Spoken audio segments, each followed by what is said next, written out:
Hello student, last time we have started new chapter, that is a magnetic effect of current, and in the first lecture we have seen first of all electricity, that is electric current, and magnetism is related. We have also seen that through the Oersted's experiment, and we have also discussed something about magnetic field and magnetic field line. What are the magnetic field lines, and which are the region in which magnetic field lines are strong, and which are the region in which magnetic field lines are weak. So today let's move ahead with the new topic.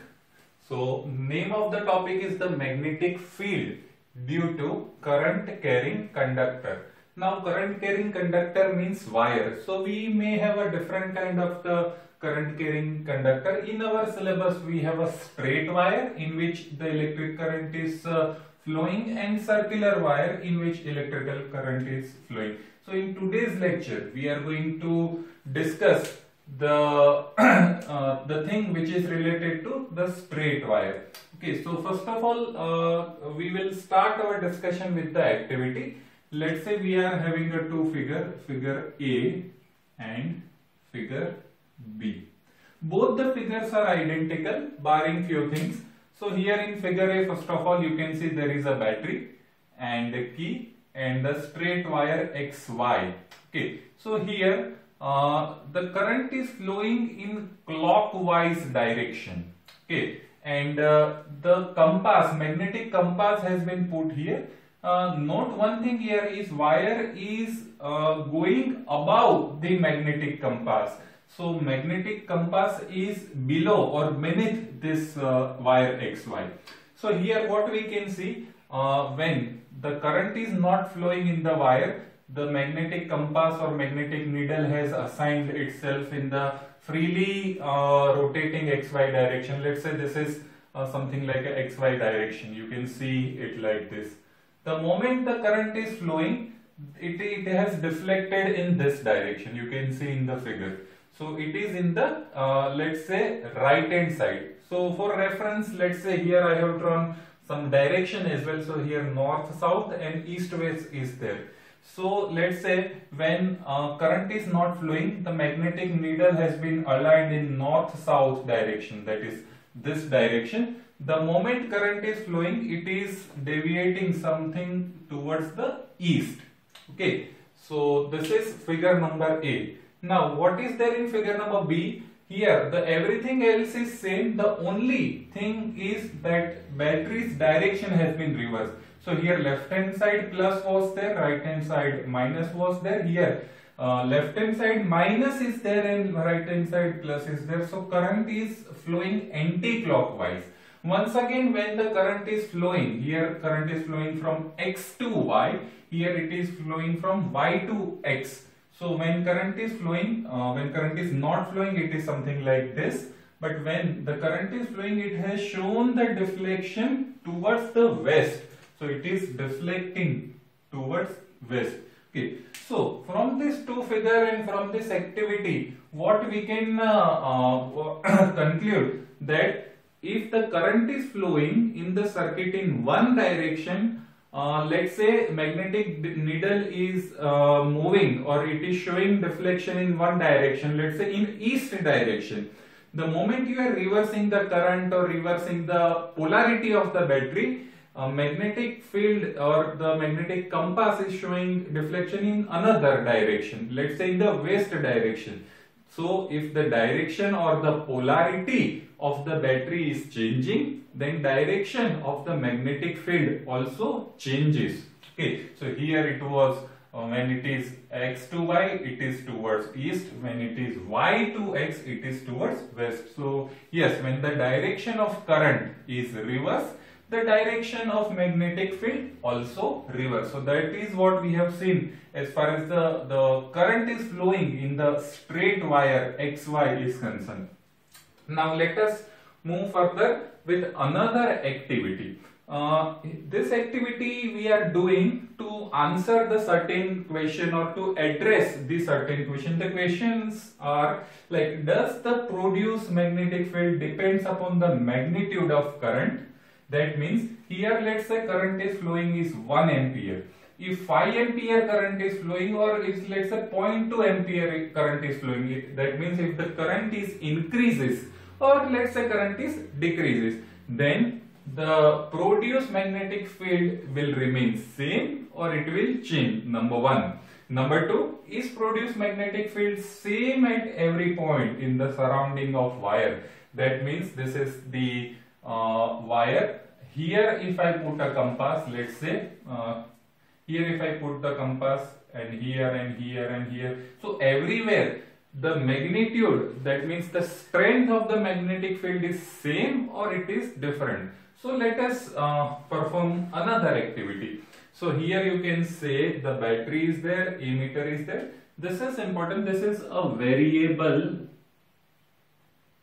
resistor, and you must be knowing now what is the function of variable resistor. Through variable resistor you can change the value of resistance. You can increase or you can decrease the value of resistance. So here battery, variable resistance, emitter and key is there. Here a cardboard has been put, which is similar to the Ostad's experiment, and it is something like perpendicular to this board, to this wire XY. Now what we have done, we have once again sprinkled some of the iron powder, iron filling on this cardboard. We have switched on the battery and we have gently tapped this cardboard. So what we are seeing, that once again the iron filling has been arranged in systematic fashion, systematic manner.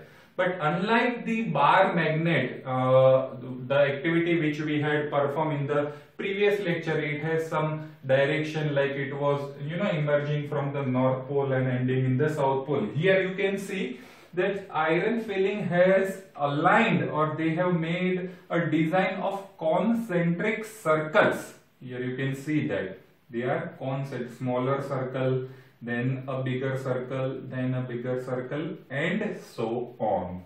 Correct? Now, so now we can answer few questions. The first question is that what happens to compass deflection if the current is increases or current is decreases? So let's say there are different points I have kept. A point P is near to wire, a point Q is far away from the wire, and at point R I have, let's say, put a compass over here. So initially the deflection is in this direction. Okay.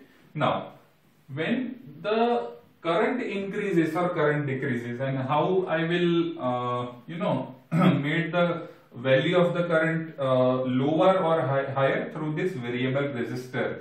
So if the resistance decreases, according to Ohm's law, current increases. So what I see is, when the value of current, I am writing here, let's say when the value of current increases, I show that earlier 1 ampere current is flowing and deflection is something like this. When the more current is flowing through this wire, the deflection is even more. Okay, so when I is more, I will say the deflection is more. Deflection is also increases. Similarly, when the resistance has been increased, okay, and so current decrease. So when current is decreased, then I would say the deflection also decreases.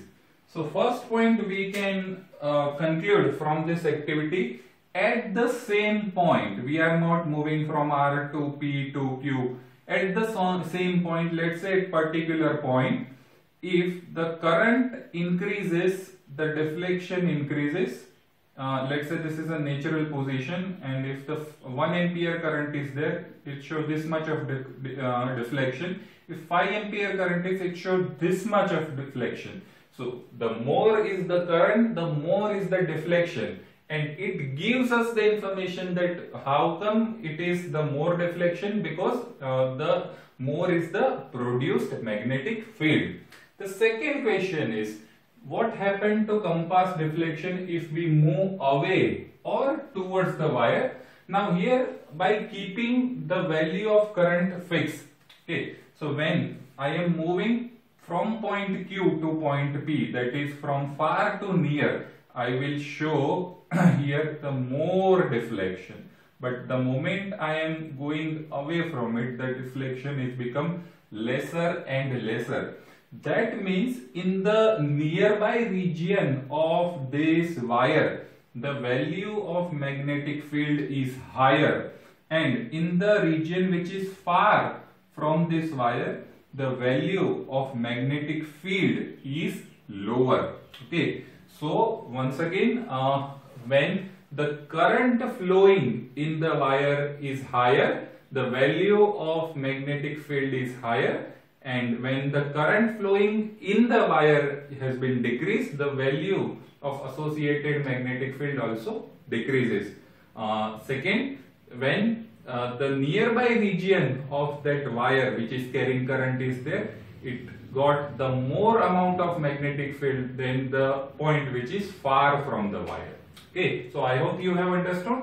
The next topic is right hand thumb rule. Okay, so here initially I have started with the straight wire. Okay, so when, let's say, the current is flowing in the straight wire, what is actually the direction of the produced magnetic field? Can anybody show it by showing some arrows or showing some direction? So yes, actually the right hand thumb rule has been given, and it shows that in which direction by showing the arrow the magnetic field would have produced. So let's say here I have drawn the two figures. One is figure A and one is figure B. In figure A, the current is flowing from X to Y, from bottom to top. And here what we have to do, we have to use our right hand, and we have to point our thumb in the direction of current. So according to figure A, I have to keep my thumb in the direction of the current. Now my finger is encircling this wire. So the direction of my finger shows the direction of the magnetic field. So let me show you with the help of the rod. So if let's say this is the rod in which the current is flowing from bottom to top, and I am holding it, and I am keeping my thumb in the direction of the current, then this finger shows the direction of current. So here you can see it is this portion is above the wire, and this portion is backside of the wire. So it is something like this. So direction of magnetic field is something like this. If I see it from the top, then it is anti-clockwise. It is anti-clockwise. So it is like this. In figure B, you can see the direction is from top to bottom. So once again, I have to hold the wire like this, and here the direction is like, so the direction of magnetic field is something like this. So if it is like this, it is here, and if I see from here, it is clockwise. It is clockwise. So this is very important rule. It will be helpful to you in 12th standard as well when you study magnetism in detail. So this is what the right hand thumb rule is there.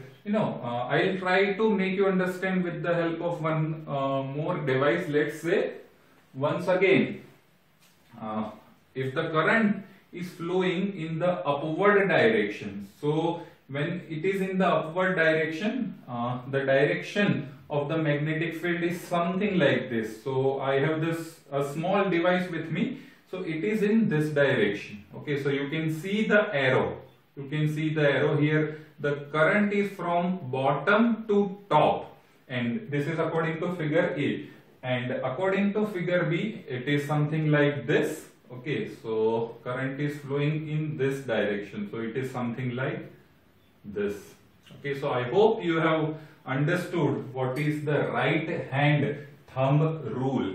Okay, so we can see here that here the current is flowing from X to Y, so I have to hold it. So current is going like this. It is going let's say from west to east below the wire, and above the wire it is east to west, and here it is below the wire east to west and above the wire west to east.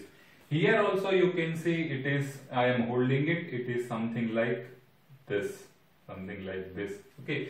So student, you need to practice it, when you practice it and when you try to find out by yourself, you will thoroughly understand that how to draw or how to understand the direction of the magnetic field which is flowing through the straight wire with the help of the right hand thumb rule.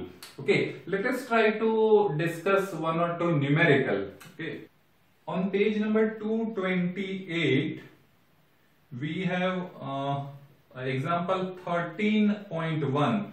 So it shows a current through the horizontal power line is in the east-west direction. So east to west, that means the current is flowing like this. This is east and this is west, so current is flowing like this. Is in the east to west direction. What is the direction of the magnetic field at a point directly below it and at a point directly above it? So let's say if the current is flowing in this direction, the point below it, let's say point below it, so here I am holding, let's say current is flowing like this, so I am holding it like this, so it is going in from this side. So here if it is below it, it is something like this. Okay, so it is below north to south, and above it is coming out, so it is south to north. It is something like this. I am holding it. So back side it is going downward, this side it is going upward. Okay, so if you yourself, by holding this pen or some device like this, if you practice it, you will better understand this thing. Let us take one more example. Let's say it is given on the page number 240. Okay, first exercise question. In which of the following correctly describe the magnetic field near a long straight wire? So this is the same topic which we have studied today. Okay, so the field consists of straight line perpendicular to wire. No, it is not a straight line. The field consists of straight line parallel to wire. Once again, no, straight lines are not there. The third one is C, is the field consists of radial line originating from wire. No, it is not even originating from wire. D is the field consists of concentric circle centered on the wire. Yes, that is the correct option. So yes, field has been field is designed in such a manner that we are having a concentric circle, and at the center there is a wire. Okay, so I hope student that you have understood what is the direction and magnitude of magnetic field when the current is flowing through the straight wire, and how it changes, what are the parameter due to which it changes, and most importantly right hand thumb rule. Okay, so you practice it, and you draw any random figure and practice it by yourself. Okay, and I hope that you will easily get it. You may, the device we have prepared something like this, like this device, or something like a rod or pen, or through which you will be better able to understand the concept of the direction of the magnetic field lines. Thank you very much.